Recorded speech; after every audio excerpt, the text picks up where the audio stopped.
আর এখন আমার বাড়িতে আল্লাহ পাক যা দিয়েছে, আমরা মানুষ 9 জন, পায়খানা 12টা, মেহমানকে জন্য 3টে এক্সট্রা। কত ভাব! এক পায়খানায় 14 জন মানুষ গেছি, তাও যা গেছে সে সময় তার পায়খানা না করিয়া সে সময় পায়খানা আনার জন্য রেখে দিইনি তো, যে ভাগে পাচ্ছি না 10 বছর পরে ভালো ভালো পায়খানা পাই করিয়া সেই সময় পায়খানা করো, এ তো না। সে সময় চলছে, এখনো চলছে। প্রাচুর্যের একটা আনন্দ, কথা বলেন, প্রাচুর্যের একটা আনন্দ, ঠিক না? জান্নাতের ভিতরে একটা বিল্ডিং, একটা রুম হলেই যথেষ্ট, খুশি হয়ে যাবেন। কিন্তু আফসোস থাকবে, ওরে আল্লাহ, এই যে হাফেজ কারি সাইফুল ইসলামের 50টা বিল্ডিং, একজন হাফেজ ছেলে মাদ্রাসায় হাফেজ হইতে তার কমপক্ষে 1000 খতম না পড়লে হাফেজ হইতে পারে না। আর 1000 খতম মানে 1000 বিল্ডিং, 6666 তালা। এত বড় বিল্ডিং, অত বড় জায়গা, এত সুন্দর বাগবাগান, নদী, পানির নদী, শরবতের নদী। এরপরে রয়েছে আপনার জন্য 80,000 খাদেম। বলবেন না সুবহানাল্লাহ? খাদেমকে বেতন দেবে কিনা? ওই খাদেমরা কোনোদিন বেতন চায় না। ওকে লুঙ্গি মুঙ্গি কিনে দেবে কিনা? ওরা কোনোদিন লুঙ্গি প্যান্ট পায়জামা জাঙ্গি ভেঙ্গে কিছু চাবে না, ওরা কোনো তা চায় না। ওরা শুধু আপনার খেদমতি করে। আপনার ঘরে থাকবে সর্বনিম্ন 72 জন স্ত্রী। কত? 72 জন স্ত্রী। প্রত্যেক মাসে একটা বাজার মেলবে জান্নাতের ভিতরে, বাজারটার নাম বউ বাজার। ওই বউ বাজারে যায় একজন জান্নাতীরা 1000 করে বিয়ে করে আনবে। ভয় পাইছে সবাই, কেউ সুবহানাল্লাহ কলো না। 1000 বিয়ে করে আনবে, আল্লাহু আকবার। এই স্ত্রীরা এত রূপসী, এত রূপসী, আর তাদের সবকিছুর ভিতরে এত লুজুজাত আর এত স্বাদ। আল্লাহ নবী বলেন, জান্নাতি হুরদের মধ্যে কিছু কিছু হুরদের নাম হবে লাবা, যাদের মুখের লালা হবে এত মিঠা। লাউ বাযাকাত ফিল বাহরে লাকাদাত আহলা মিনাল আসাল। একজন জান্নাতি হুর যদি জিহ্বা থেকে 1 ফোঁটা লালা দুনিয়ার পানিতে ফেলে দিত, সারা দুনিয়ার সমস্ত পানি মধুর চাইতে মিঠা হইয়া যাইত। আরে মুসলমান ইমানদার বিদায় বিশ্বাস করে সুবহানাল্লাহ বলেন। বিষয়টা একটু গবেষণা করেন, একটু ভাবেন। সারা দুনিয়ার সব চিনি যদি এক নদীতে ফেলায়, তবু একটা নদীর পানি মিঠে করা সম্ভব না। কথা কোন ঠিক না? আর সেখানে জান্নাতি হুরদের মুখে লালা একটা নদীতে ফেলাই দিলে, যে কোনো পানির মধ্যে ফেলাই দিলে সারা দুনিয়ার পানি মধুর চাইতে মিঠে হয়ে যাবে। এই জন্য আল্লাহ বলেন, ওয়ালা খাতারা আলা কলবি বাশার। ও আমার ইমানদার বান্দারা, তোমাদের জন্য জান্নাতের মধ্যে যাহা কিছু তৈরি করে রেখেছি, বর্ণনা কোনোদিন কানে শুনতে পারো নাই, আর চোখেও কোনোদিন দেখো নাই, আর বললে তোমাদের মেনে নিতেও কষ্ট হবে। মুসলমান বিদায় সুবহানাল্লাহ বলে মেনে নিয়েছেন। কাফেররা শুনলে হাসবে, ইহুদ নাসারা মুশরিকরা শুনলে হাসবে। কত বড় গাঁজাখড়ি গল্প, কথা কোন ঠিক না? আল্লাহু আকবার। এই বিশাল নিয়ামত একটা দুইটা দিন না। আমাল হায়াতুদ দুনিয়া ইল্লা কালিল ওয়া ইন্নাদ দারাল আখিরাতা লাহিয়াল হায়াওয়ান। আরে দুনিয়ার জিন্দেগির একটা সীমানা আছে, 60 70 80 90 110 বছর 20 বছরের পরে আর কেউ পাওয়া যাবে না। খোদার কসম দিয়ে বললে আমি মিথ্যাবাদী হব না। এই জায়গা ছোট বড় যারা বসা আছেন, 100 বছরের পরের একজনও দুনিয়ায় থাকবো না। কথা বলেন ঠিক না? এ দুনিয়ার জিন্দেগি একেবারে সামান্য। তাহলে জিন্দেগি কোনটা? কয়বা ইন্নাদ দারাল আখিরাতা লাহিয়াল হায়াওয়ান। আখিরাতের হায়াতি হলো হায়াত, আখিরাতের জিন্দেগি হলো জিন্দেগি। মরার পর থেকে শুরু হবে আমার জন্য, আরে দেখ, মরার পর থেকে শুরু হবে আমার জন্য আখিরাতের হায়াত, আর তার শেষ নাই। বলেন, তার কতদিন পরে শেষ নাই? 1 লক্ষ কোটি বছর, তারপরে আর 1 লক্ষ কোটি বছর, আর 1 কোটি কোটি বছর, কোনদিন শেষ নাই। এই লম্বা টাইম এত বড় বিল্ডিং ব্যবহার করবেন, লম্বা টাইম এত দুধ আর মধু আর পানি আর শরবত ব্যবহার করবেন, লম্বা টাইম এই অসংখ্য বছর আপনি এত স্ত্রী ব্যবহার করবেন, এত হুরগেলমান খাদেম খুদ্দাম আপনি ব্যবহার করবেন। জান্নাতের মধ্যে বসে থাকবেন, আপনার মাথার উপর দিয়ে 1 ঝাঁক পাখি উড়ে যাবে। আপনি ছোট ছোট ঝাঁক পাখি দেইকা আশ্চর্য হয়ে বলবেন, রব্বুল আলামিন, এই পাখিগুলো কি খালি পর্যটক করে? এরা কি খালি উড়ে ঘুরে ঘুরে ফিরে বেড়ায়, নাকি এ পাখি খাওয়াও যায়? এ কথা মুখেও বলা লাগবে না, আপনি অন্তরে কল্পনা করার সঙ্গে সঙ্গে আল্লাহর পর রব্বুল আলামিন ওই পাখিদেরকে ইলহাম করবে, ও পাখি, তোমাদেরকে খাওয়া যায় না, তোমরা খালি ঘুরে ঘুরে আনন্দ দাও। আমার বান্দার অন্তরের ভিতরে কল্পনা আছে। বলার সঙ্গে সঙ্গে সব পাখিগুলো আপনার সামনে যে বসে যাবে। ভাবতে না ভাবতে হাজার হাজার লক্ষ পাখি সামনে, আরে সব পাখিতে কিচির মিচির করে আপনার কাছে প্রস্তাব দেবে, ইয়া আব্দুল্লাহ হালতা কলুনি হালতা কলুনি। প্রত্যেকটা পাখি ব্যস্ত হয়ে যাবে, আপনারে প্রস্তাব দেবে, ওগো আল্লাহর বান্দা আমাকে খাবেন, আমাকে খাবেন, আমাকে খাবেন, আমাকে খাবেন। জীবন ভরে মুরগি পালছেন, কোনোদিন মুরগিটি কইল না কাগা আমারে কবে যাব ওই দিয়ে খাবেন, কইছে কোনোদিন? জামাই আসলে মুরগিটি টের পায় আর এক বাড়ি দিয়ে বলায়, ঠিক না? আর এই পাখিরা কয় আমারে খাবেন, আমারে খাবেন। লক্ষ লক্ষ পাখির প্রস্তাব, সিদ্ধান্ত নিয়ে পারছেন না কারে খাবেন কারে খাবেন না। ইতিমধ্যে বিশাল একটা পাখি আইসা জাপটা মারে যখন বসবে, ছোট পাখিগুলো তার ডানার বাতাসে টিকতে না পারে উড়ে চলে যাবে, ওই বড় পাখিটা সামনে বসে থাকবে। ওই ছোট পাখিরা ছোট আওয়াজে বলছিল, বড় পাখিটা মোটা আওয়াজে মোটা কণ্ঠে বলে, ইয়া আব্দুল্লাহ, জোরে আওয়াজে কয়, ইয়া আব্দুল্লাহ হালতা কুলুনি হালতা কুলুনি, ওগো আল্লাহর বান্দা আমারে খাবেন। এ পাখিটা ওই কয়, কন্যা সুবহানাল্লাহ। আপনি এবার বলবেন, কত ছোট ছোট পাখি ছিল, তারা কত আগের থেকে পয়সা প্রস্তাব দিচ্ছে, আমি সিদ্ধান্ত নিয়ে পারলাম না কারে খাবো কারে খাবো না। এর মধ্যে তুমি আইসা মাতুবাড়ি জাড়ি দিয়ে ছোটকে তাড়াই দিয়ে বইছ, আর তুমি মোটা মোটা গলায় হাইব্রিড গলায় বলতেছো তুমি তোমারে খাবো। তোমার মধ্যে ফজিলাত কি আছে ওদের বাধ্যে তোমারে খাবো কেন? তোমার ভিতরে কি কারামতি? ওই বড় পাখিটা বলবে, ছোট পাখিগুলো অন্য অন্য জান্নাতের খানা খায়া যতটুক বড় হওয়ার বড় হইছে, আর আমাকে দেখতেছেন কত বড়। ওই পাখিটা যদি দুনিয়ায় আসতো, ডানা দুটো মেলে দিলে সারাটা দুনিয়া সিলিং হয়ে যেত। এত বড় পাখি, ও বলে আমি এত বড় হওয়ার কারণ হলো আমি হাইব্রিড, আমি খানা খেয়েছি বিশ্বনবী মুহাম্মদুর রাসূলুল্লাহ সাল্লাল্লাহু আলাইহি ওয়াসাল্লাম যেই জান্নাতে থাকে, ওই জান্নাতের নাম জান্নাতুল ফেরদাউস। ওই জান্নাতের সব কিছুর ভিতরে সার ওষুধ একটু বেশি, আমি ওই জায়গার খানা খাইছি বিদায় বড় সড়ো একটু বেশি হয়ে গেছি। কাজেই আমার প্রস্তাব, তাদের চাইতে আমার ফজিলত বেশি, আমি থাকি জান্নাতুল ফেরদাউসে, আমারে খাবেন না তাদের খাবেন। এবার আপনি বাঙালি চালাক একটু বেশি, আর এই অঞ্চলে মানুষ আরো চালাক।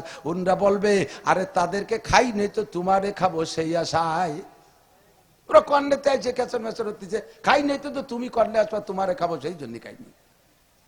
এবার আর পাখিটাই বলবে, হালতা কুলুরি মাসবিয়ান আমি দামান, বুনা খাবেন না জল খাবেন, সালুন সালুন, বুনা খাবেন না জল খাবেন, কে সাত আন্না তারে আমার তো মনে হচ্ছে জাতি বালি বাইছে যেতাম। এই পাখিটি কয় ভুনা খাবেন না জল খাবেন। আপনি তখন বলবেন, আমরা দুনিয়ায় আগে খাইতাম ভুনা, পরে খেতাম জল, না মাজা ভাজা মাছ আগে খেয়ে পরে সালুন খায় না, আগে ভুনা খাবো। বলার সাথে সাথে একটা ডানা সামনের পর মুহূর্তের মধ্যে ভুনা হয়ে যাবে। প্রেসার কুকার লাগবে না, কড়ই লাগবে না, চুলা কুটা লাগবে না, বাবরচি ডাকা লাগবে না, কিছু লাগবে না, মুহূর্তের ভিতরে হাজার হাজার পেয়ালা ভরে এক ডানা ভুনা হয়ে চলে আসে।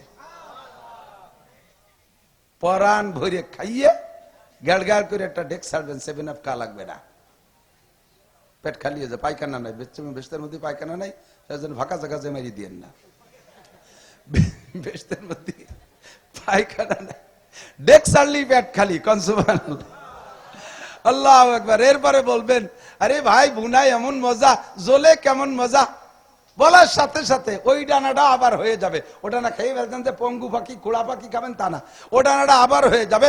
সম্পূর্ণ পাখিটা জল হইয়া বড় বড় পেয়ালায় আপনার সামনে চলে আসবে।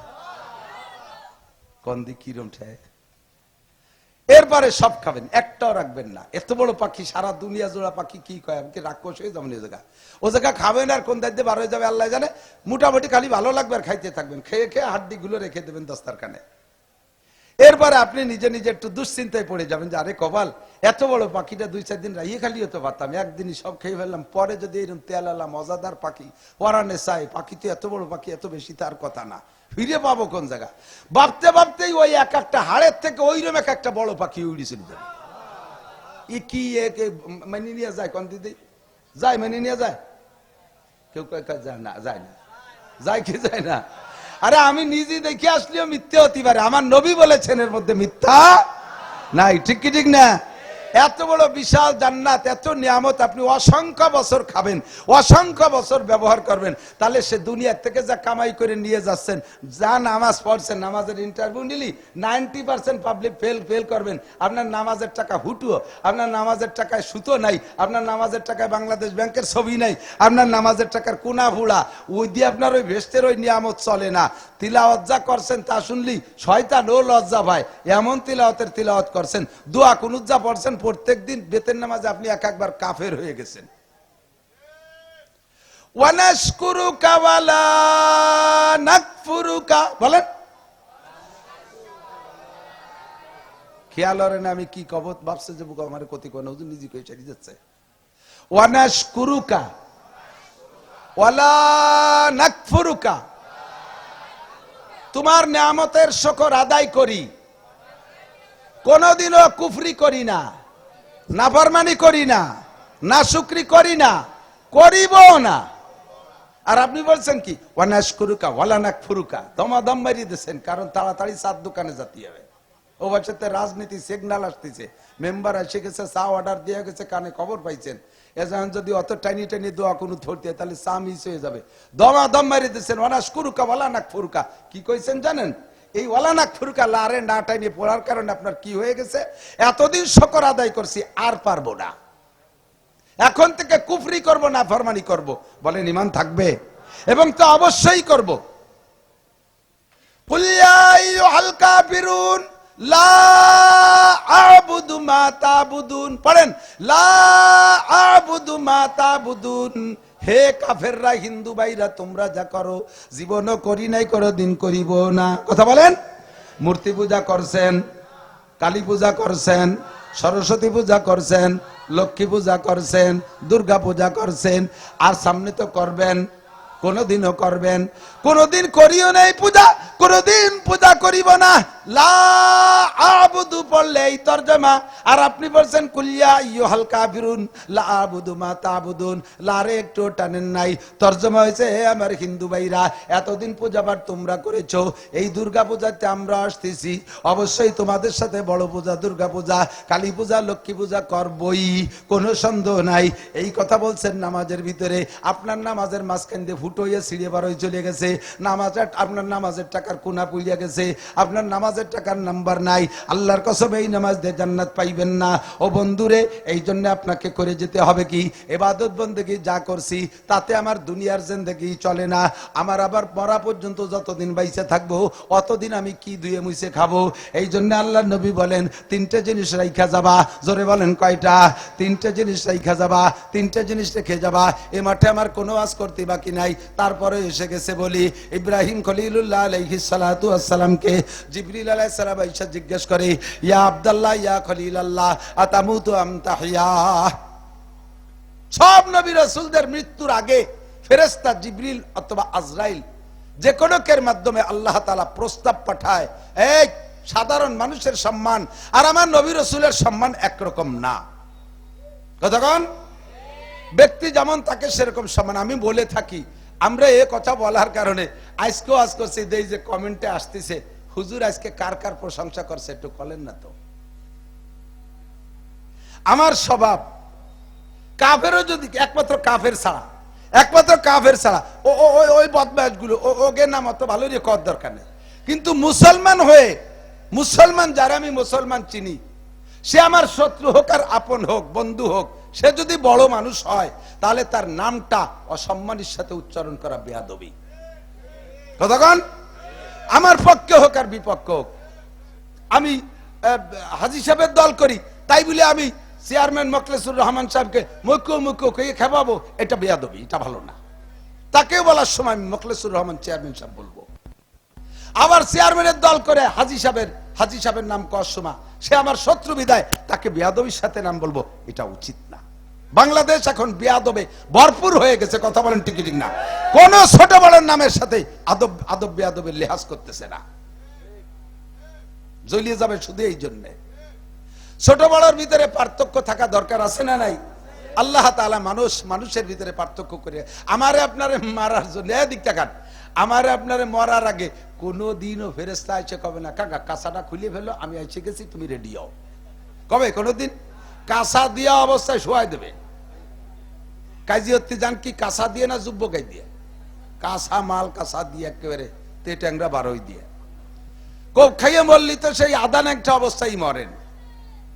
ওই সময় কয় না যে তুমি একটু পরে মরবা, তাড়াতাড়ি কাঁসা খুলে যুব্য গাই দাও। সমস্ত নবী রসুলদের ইন্তেকালের আগে ফেরেশতার মাধ্যমে প্রস্তাব আসে, আতামুতুম তাহিয়া, আপনি কি আরো অনেকদিন বেঁচে থাকতে চান নাকি মরার জন্য রেডি আছেন? সব নবী রসুলকে প্রস্তাব আসে। ইব্রাহিম আলাইহিস সালামের কাছে প্রস্তাব আসে, ইয়া খলিলাল্লাহ আতামুতুম তাহিয়া, আপনি কি আরো অনেকদিন বেঁচে থাকতে চান নাকি মরার জন্য প্রস্তুত আছেন? তো ইব্রাহিম আলাইহিস সালাম বলেন, আমি মরার জন্য এনি টাইম এভরিডে।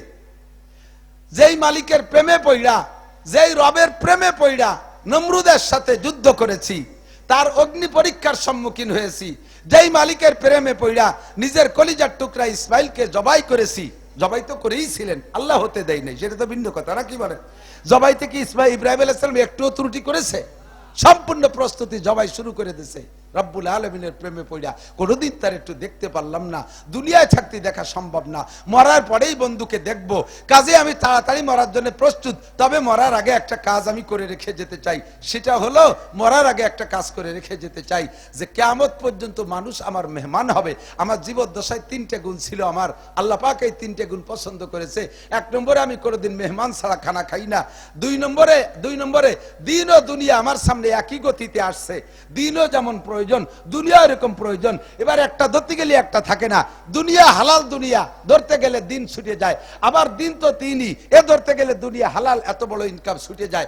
এই মুহূর্তে সমান ভাবে দুটেই আসছে, আমি দুনিয়াকে লাথি মাইরা দিনকে ধরেছি। তিন নম্বরে আমি একটা সেকেন্ডও অপচয় করি নাই। যেখানে বসে আছি এখান থেকে উঠে ওই জায়গা বসবো, যদি ওই জায়গা বসার কারণে আমার দুনিয়াবি কোনো বৈধ লাভ থাকে তাহলে এখান থেকে উঠে ওখানে যাব, অথবা দিনের কোনো লাভ থাকবে তাহলে এখান থেকে উঠে ওখানে যাব, নইলে আমি এই জায়গায় বসে থাকবো। আমি সময় নষ্ট করতে রাজি না। আমি বলছি নিজামকান্দির বাজারে যে সাত দোকানে ঘন্টার পর ঘন্টা বসে এভাবে ফাও গল্প ভর্তি রাজি না, আমি এভাবে আজে বাজে দরবার করতে রাজি না। আমার এই তিনটে গুণ আল্লাহ তাআলা পছন্দ করেছে। তো আমার একটা গুণ হলো, আমার একটা স্বভাব হলো, মেহমান ছাড়া খানা খাই না। বলেন, মেহমান ছাড়া খানা খাই না। তো হযরত ইব্রাহিম আলাইহিস সালাম বলতেছেন, যতদিন বেঁচে ছিলাম অতদিন তো মেহমানদারি করে কামাই করছি। দেখ ভালো কথা, যতদিন বেঁচে ছিলাম অতদিন মেহমানদারি করে নেকি কামাই করছি, কিন্তু আমি মরে যাওয়ার পরও কিয়ামত পর্যন্ত আমার এই মেহমানদারিটা চালু থাকবে, আর এই মেহমানদারি ফান্ড থেকে আমি নেকি পাইতে থাকবো, এমন একটা মেহমানখানা খুলে রেখে যেতে চাই।